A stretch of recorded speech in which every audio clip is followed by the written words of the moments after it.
இந்த முறை உனக்கு கத்துக் கொடுக்க என்னால வர முடியாது. ஆனா கவலையே வேண்டாம். ஏன்னா நான் நம்புற ஒரு நண்பன் இங்க வந்திருக்கான். நம்ம முன்னாள் ஜுஜுட்சு மந்திரவாதியான நனாமி கென்தோ. அப்படி என்ன கூப்பிடாதுன்னு உன்கிட்ட சொல்லியிருக்கல. இவ ஒரு ஃபர்ஸ்ட் கிரேட் மந்திரவாதி. இவங்கலாம் நிறைய பேர் கண்ணை ஏன் இப்படி முடிக்கிறாங்க? ஜுஜுட்சு ஹைஸ்கூல்ல படிச்சு நான் ஒரு விஷயத்த நல்லா கத்துக்கிட்டேன். ஜுஜுட்சு மந்திரவாதிங்க வெறும் உதவாக்கறீங்க. கம்பெனில போய் வேலை செஞ்சு அங்க ஒரு விஷயத்த கத்துக்கிட்டேன். அதுவும் எதுக்கோ ஒரு உதவாத வேலை அப்படின்னு. ரெண்டும் ஒண்ணுத்துக்கு ஒண்ணும் சலைச்சது இல்ல. ரொம்ப பேசுறாருல. ஆமா ஆமா. அதுங்க உண்மையை சொல்லணும்னா எனக்கு அவர் மேல முழு நம்பிக்கை இருக்கு. ஆனா துளி கூட மரியாதை இல்ல. என்ன?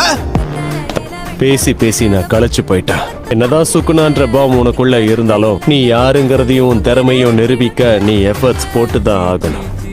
உன்னை பார்த்தா எனக்கு ஒரு மந்திரவாதின்னு கொஞ்சம் கூட தோணல. கவலையே பட தேவையில்ல. நிச்சயம் என்னோட திறமையை காட்டுவேன்.